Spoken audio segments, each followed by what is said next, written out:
은혜가 풍성하신 하나님께서 저희들에게 귀한 날을 허락하여 주시니 감사드립니다. 주의 날 하나님 앞에 온전히 예배하며 주님을 영화롭게 하는데 힘쓰는 하루가 되게 하여 주옵소서. 우리의 마음에 하나님을 경외하는 마음을 주셔서 하나님과 즐거이 동행하는 복된 주일이 되게 하여 주옵소서. 거룩하신 예수님 이름으로 기도드립니다. 아멘.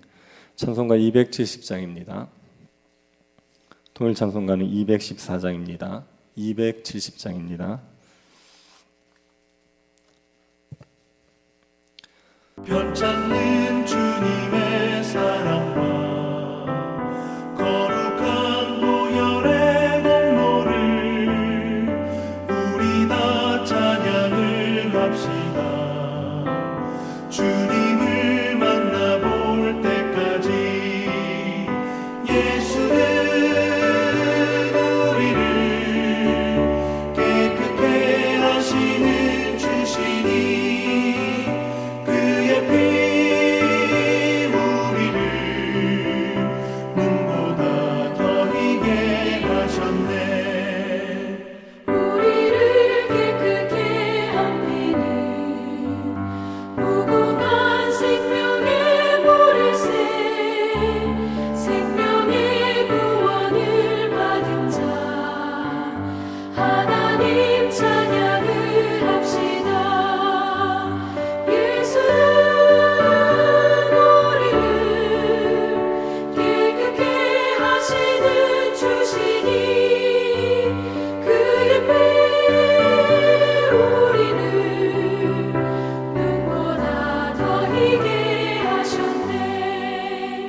주님의 거룩한 보혈을 날마다 입으로 간증해 담대히 싸우며 나가세.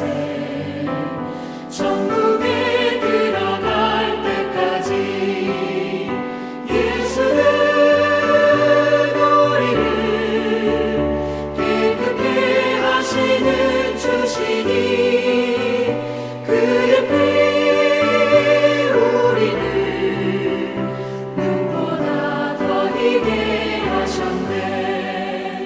십자가 단단히 붙잡고 날마다 이기며 나가세. 머리에 면류관 쓰고서 주 앞에 찬양할 때까지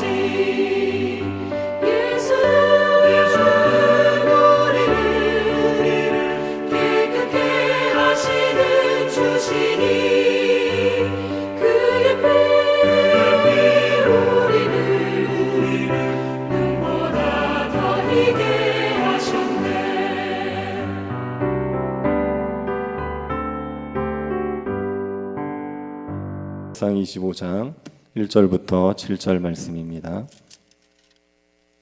25장 전체가 본문인데 1절부터 7절까지만 교도하도록 하겠습니다.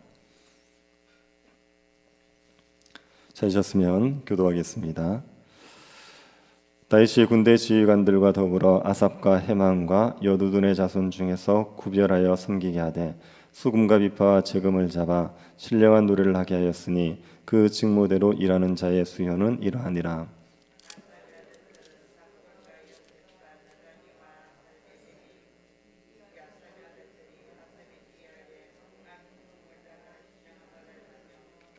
여두둔에게 이르러서는 그의 아들들 그달리야와 스리와 여시야와 시므이와 하사바와 마띠디야 6사람이니 그의 아버지 여두둔의 지휘 아래 수금을 잡아 신령한 노래를 하며 여호와께 감사하며 찬양하며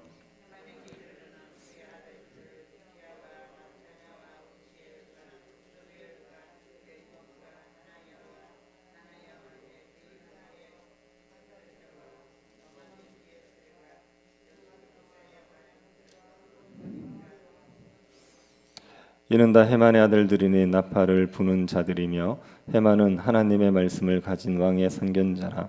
하나님이 헤만에게 14아들과 3딸을 주셨더라.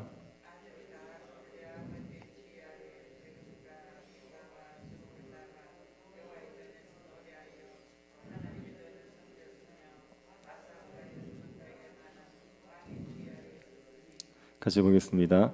그들과 모든 형제 곧 여호와 찬송하기를 배워 익숙한 자의 수요가 288명이라. 아멘.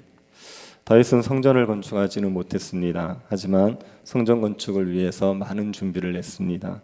인력과 재료를 준비했고 솔로몬을 준비시켰고 방백들을 준비시켰습니다. 그리고 성전 건축 이후에 성전의 운영을 위한 준비도 했습니다. 레위인들의 역할을 분담했고 제사장들을 조를 짜서 돌아가면서 성전을 섬기도록 했습니다. 그리고 레위 찬양대도 조를 짜서 성전을 섬기도록 합니다. 오늘 본문이 레위 찬양대를 편성해서 성전을 섬기도록 한 내용입니다. 1절을 보시면 레위 찬양대로 구별된 사람들이 누구인지를 밝히고 있습니다. 1절을 다시 한번 보시기 바랍니다. 다윗이 군대 지휘관들과 더불어 아삽과 헤만과 여두둔의 자손 중에서 구별하여 섬기게 하되 수금과 비파와 재금을 잡아 신령한 노를 하게 하였으니 그 직무대로 일하는 자의 수요는 이러하니라. 다윗이 레위 찬양대로 구별한 사람들은 아삽과 헤만과 여두둔의 자손들입니다. 여두둔은 에단으로도 불리는 것으로 추정합니다. 역대상 15장을 보면 다윗이 언약궤를 예루살렘으로 옮길 때 아삽, 헤만, 에단이 찬양대를 이끌게 했습니다. 다윗은 이들의 우선을 찬양대로 세워서 성전이 세워진 이후에도 하나님을 찬양하게 한 겁니다. 다윗은 이들에게 수금과 비파와 재금으로 하나님을 찬양하게 했습니다. 악기로 하나님을 찬양하게 했습니다. 다윗은 직접 하나님을 찬양하기 위한 악기를 만들기도 했습니다. 악기로 하나님을 찬양하는 것은 하나님께 아름다운 찬양을 올려드리기 위한 것입니다. 하나님께 드리는 찬양은 우리가 할 수 있는 한 아름답게 찬양을 해야지요. 사람의 귀에 듣기 좋게 아름다운 악기로 찬양한다면 하나님은 더욱더 아름다운 악기로 찬양을 드려야 합니다. 다윗은 레위인들에게 악기로 하나님을 찬양하겠습니다. 그리고 신령한 노래를 하게 했습니다. 신령한 노래를 하게 한다는 것은 예언을 하게 한다는 의미입니다. 레위 찬양대는 노래로 예언을 하는 것입니다. 어떻게 예언을 합니까? 그들이 부르는 노래는 하나님의 성품을 나타내고 하나님의 뜻을 나타내는 노래입니다. 노래에서 하나님이 어떤 분인지를 알리는 거죠. 노래를 부르는 그 자체가 예언하는 일이 되는 겁니다. 그래서 이 레위 찬양대를 선견자라고 부릅니다. 5절 중반절을 한번 보시기 바랍니다. 헤만은 하나님의 말씀을 가진 왕의 선견자라. 헤만이 하나님의 말씀을 가진 왕의 선견자라고 했습니다. 다른 곳에서는 아삽과 여두둔도 선견자라고 합니다. 이들은 다른 선지자들처럼 사람들에게 하나님의 계시를 말로 전하는 건 아닙니다. 하지만 레위 찬양들은 하나님이 어떤 분인지를 노래로 드러냅니다. 그래서 레위 찬양대를 선견자라고 하는 겁니다. 다윗은 레위 찬양대로 하여금 악기로 신령한 노래를 부르면서 하나님을 높이고 사람들에게 하나님이 어떤 분인지를 드러내게 했습니다. 이 레위 찬양대의 직무로 부름받은 사람들이 아삽과 헤만과 여두둔의 자손들입니다. 아삽의 아들은 모두 4명입니다. 2절에 보시면 아삽의 4아들의 이름이 기록되어 있습니다. 이 아삽의 아들들은 아삽의 지휘 아래 왕의 명령에 따라 신령한 노래를 했습니다. 아삽 찬양대는 왕의 명령에 의해 하나님을 찬양하는 찬양대입니다.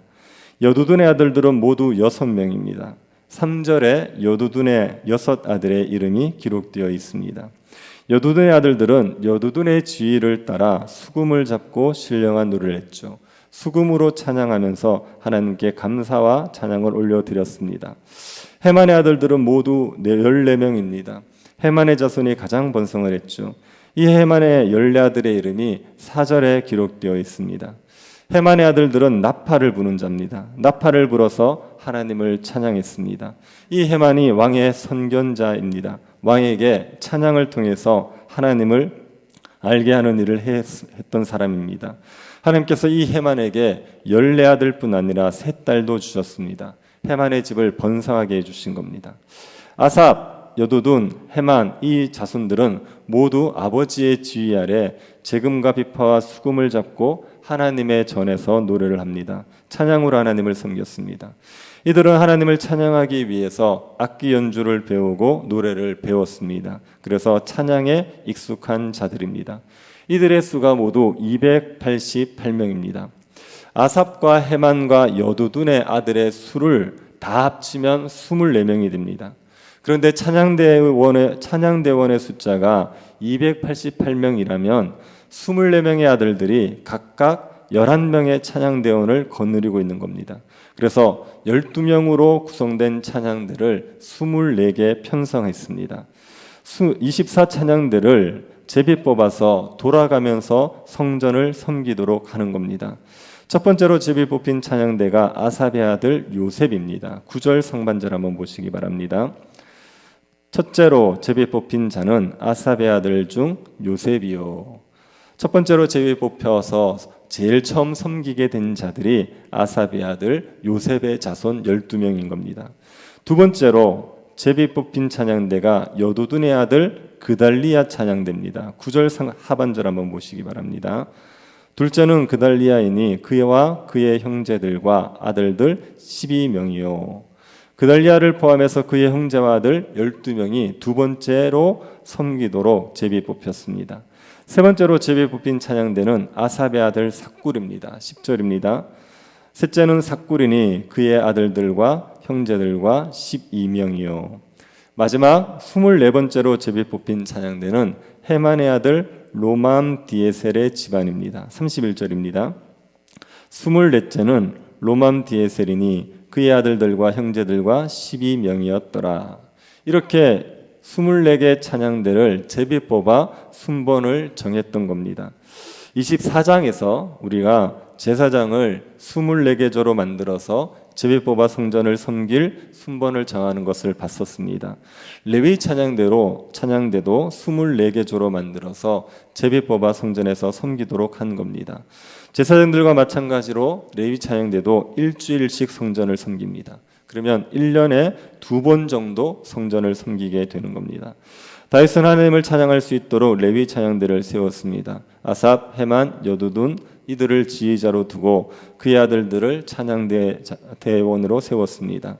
아삽, 헤만, 여두둔의 아들 24명이 아마 찬양대장이 된 것이고 이들이 아들과 형제 각각 11명을 선발해서 12명으로 구성된 24개의 찬양대를 만들었습니다. 그리고 제비 뽑아서 이들이 성전을 섬길 순번을 정합니다. 그리고 1년 내내 성전에서 찬양이 울려 퍼지게 했던 겁니다. 다윗이 레위 찬양대를 세워서 하나님을 찬양하게 한 것을 보면서 우리가 배울 교훈이 있습니다. 첫 번째는 하나님을 찬양하는 일이 중단되어서는 안 된다는 겁니다. 다윗은 성전에서 하나님을 찬양하는 소리가 끊어지지 않게 했습니다. 단 하루도 성전에서 찬양이 울려 퍼지지 않는 날이 없었습니다. 이스라엘 백성들에게 항상 하나님을 찬양할 일만 있었겠습니까?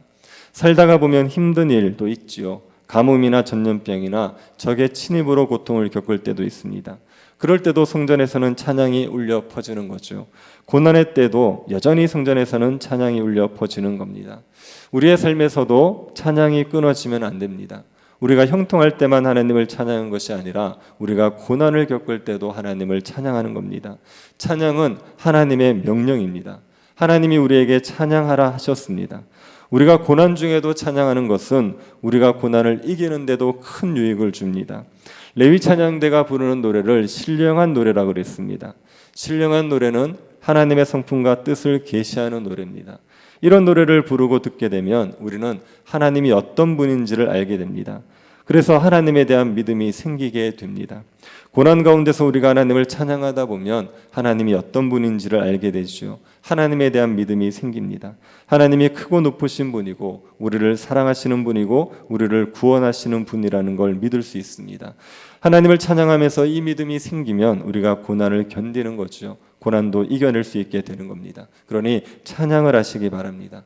형통하든지 고난을 당하든지 우리의 입에서 찬양이 끊어지지 않도록 해야 합니다. 두 번째로 하나님을 찬양할 때 가장 아름다운 찬양을 드려야 한다는 것을 배울 수 있죠. 우리가 할 수 있는 한 가장 아름다운 찬양을 해야 됩니다. 우리의 찬양은 하나님께 드리는 찬양이라는 것을 기억하십시오. 우리가 한 나라의 왕 앞에서 노래를 한다면 우리가 할 수 있는 최고로 아름다운 노래를 하려고 하지 않겠습니까? 하나님을 찬양하는데 우리가 할 수 있는 최고로 아름다운 찬양을 올려드리는 건 당연한 겁니다. CCM 가수로 활동하시는 박종호 장로님은 찬양 앨범을 만들 때 대중 가수들이 앨범을 만드는 수준의 악기를 동원해서 앨범을 만들었습니다. 그 당시 최고 인기 가수가 앨범을 만들 때 오케스트라를 동원해서 앨범을 만들었습니다. 그것을 알고 박정호 장로님도 오케스트라를 동원해서 찬양 앨범을 만들었습니다. 대중 가수가 대중들을 즐겁게 하기 위해 최고로 아름다운 노래를 만들려고 한다면 하나님을 찬양하는 것을 대충 할 수 있겠냐며 오케스트라를 동원해서 찬양 앨범을 만들었습니다. 하나님을 찬양할 때 우리가 이런 마음을 가져야죠. 우리의 음악적 재능이 탁월하지는 못하더라도 내가 할 수 있는 가장 아름다운 찬양을 드리겠다는 마음을 가져야 됩니다. 교회에서 우리는 찬양을 많이 부릅니다. 예배 때마다 찬양을 많이 부르지요. 한 곡을 부르더라도 대충 부르지 마시고 하나님께 드리는 찬양이라는 생각으로 가장 아름답게 찬양하기 위해서 노력해야 되는 겁니다. 세 번째로, 하나님은 우리의 찬양을 모두 귀하게 여겨주신다는 것을 기억하시기 바랍니다. 다윗은 찬양대를 세울 때 큰 자나 작은 자나 스승이나 제자나 막론하고 모두가 공평하게 성전을 섬길 수 있겠습니다.